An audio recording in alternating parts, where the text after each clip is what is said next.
Hello guys, in this video I am going to show you how to add an alarm to the Amazon Alexa application.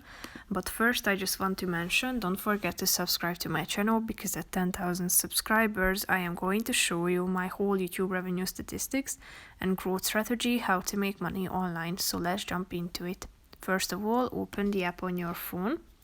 After that you should click on the home button down below and tap on alarms at the top. Click on add alarm. Then you should set an alarm here at this slide. So select the relevant one, and here you should select your device, such as Alexa on this phone. Then you can set the repeat if you want to. You can also set the date here, and the sound is set to the simple alarm. You can tap on the wake up routine button, which means that it tells the time and weather after the alarm.